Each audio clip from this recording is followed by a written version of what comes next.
Okay, guys, so your boss invited me here to speak with all of you because he is concerned about how some of your outside drinking habits are negatively impacting your work. When you first arrived, you were asked to fill out a multiple part survey. Let's go ahead and talk about these results from part 1. Out of 500 of you, the average amount of drinks consumed per day was 3, but we had some numbers that were higher than 7. And when asked how many days per week, the average was again 3, but scarily some of you answered every day. I want you to think about that. If you drink 7 drinks every single day, that adds up to 49 drinks a week. Can you imagine the impact that's having on your body? I also asked to what extent your drinking had a negative impact on work. So can someone tell me some examples? Well, being absent from the job, getting in an accident on the job, getting in arguments with your coworkers, or worse, your boss, sleeping with your coworkers, or even worse, your boss, and sleeping on the job. Thank you. It should come as no surprise that there was a high correlation between those who drank frequently or in large amounts and those who had negative work outcomes. So what other outcomes can you guys think of that aren't work related? Getting a ticket, being arrested, having to go to DUI school, going through a breakup, getting divorced, losing my kids. Thank you. Those are definitely some bad outcomes. Now I know I won't be able to convince all of you, but that's not my goal. My goal is to help those who want help.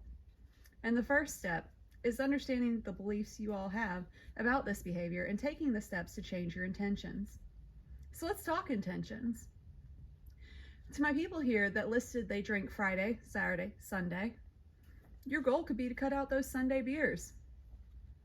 Those of you that drink 7 or more drinks a day, you could work on getting that number down to 5, then 4, then 3. You get where this is heading.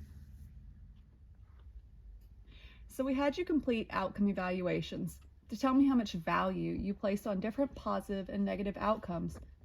And your boss invited me back here in 3 months to see if these values hold true.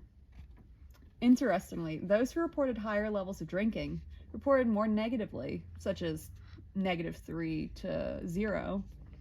And those who reported less drinking had more positive ratings, 1 to +3. This shows me that those of you that drink a lot don't seem to care too much about that drinking and are less likely to change it. And those that seem to care more, I could most likely help change.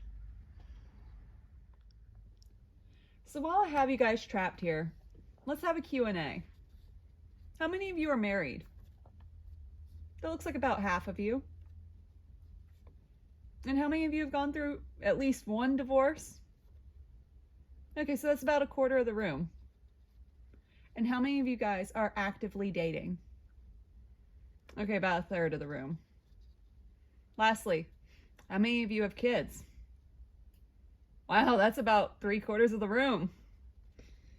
Okay, so those of you who are dating or married, I want you to raise your hand if you think your spouse would prefer you to drink less. Okay, that's about 2/3. And for those of you with children, same question. Okay, so that's again about 2/3. That means that the normative belief is that those who matter to you would prefer that you drink less. Okay, so to those same people from earlier, on a scale of 1 to 7, 1 being none, I want you to raise your fingers to show how much you care or feel obligated to comply to those normative beliefs. Wow, look at the numbers of those around you. That alone ought to be an influence. Majority of you are showing 7 fingers. So what could your family do to help you stay motivated? They could get us out of the house. We could go on dates where there aren't drinks being served. They could not get angry when I slip up. Thank you. These are all great suggestions. Any idea on how the company could help? Being less critical, getting us a company gym membership, providing us with someone to talk to if we're struggling. That's really great, you guys. I will be passing all of these ideas on to the head of the department when we're done, and I'll talk to him about these ideas and see what we can do. All right, guys. So do we feel more like this top picture, where we are just completely overwhelmed, and so we drink to cope? Or are we this bottom guy, who's got a lot on his plate, but he seems to be managing quite well? So in that survey earlier, I had you guys mention things here that make you want to drink. These are your control beliefs. Now let's talk about power. It's all about changing your perception of these factors and how much influence you have to overcome them. So my advice is to talk to one another and see what works. Get an accountability buddy. Develop a role model. Get the drinks out of your house. Take a different route home so you're not tempted to stop by a bar or a liquor store. And like I mentioned earlier, when it came to intentions, the same can be applied to power. You take it in small steps. Today I'm allowed to do this behavior, but not tomorrow. Now there are 2 programs your boss has already agreed on. And those are that I'm going to be back here in 3 months and at the end of the year to re-administer these surveys and to check in with you guys. The other thing is that we're currently having boards installed in the hallways that are going to be for you guys. We want you to go ahead and take pictures while you're out with your family, doing things that doesn't involve liquor, and put them up on the board. Let it be an influence. Let it be a motivator.